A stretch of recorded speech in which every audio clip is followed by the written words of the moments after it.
بسم الله الرحمن الرحیم. هومیوپیتک ډاکټر حشمت علي تاسو ته مخاطب یم. نن به موږ په یو داسې مسله باندې خبرې کوو چې د هغې تعلق صرف نارینهو سره دی.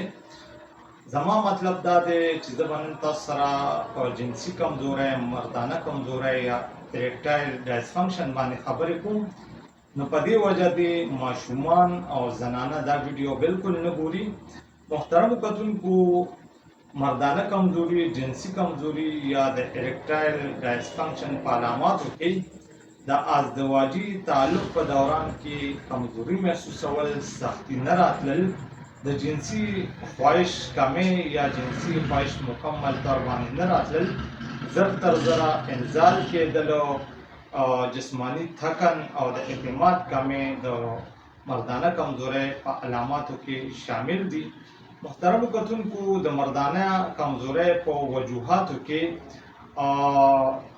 ټینشن، پریشانی، د خوب کمې، دین علاوه غیر متوازن خوراک او د بلډ پریشر وجه، د شوګر وجه او دې سره سره اوږدې بیماری او سره سره د هارمونو کمې بیشې هم د مردانه کمزورۍ په وجوهاتو کې شامل دي.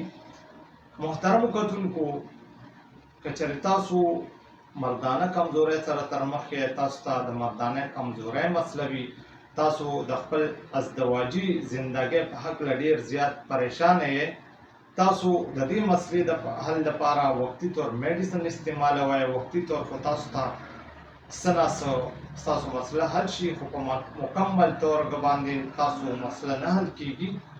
نو تاسو هم نن د دې مسلې د مکمل او پایدار حل لپاره موږ سره رابطه وکړئ.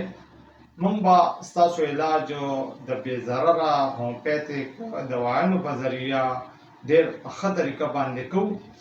د رابطې دپاره، د خپلې مسلې د حل دپاره، د مردانه کمزورۍ د مکمل علاج دپاره تاسو زموږ په واټساپ نمبر 0313 810 2244 باندې رابطه کولی شئ. دې نه علاوه کوم مریضان مردانه کمزورۍ ښکار دي، که د جنسي کمزورۍ مسله ده او هغوی زموږ کلینیک ته راتلل غواړي، زموږ د کلینیک اډرس دی رزر هومیوپیتک کلینیک، کمال خان مارکیټ، صوابي روډ، شیواډه.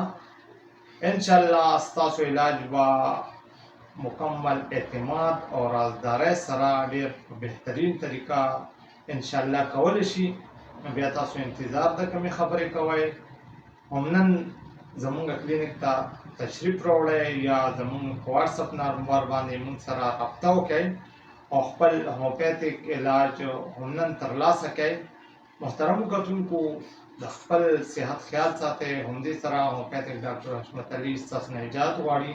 د لوی الله په امان.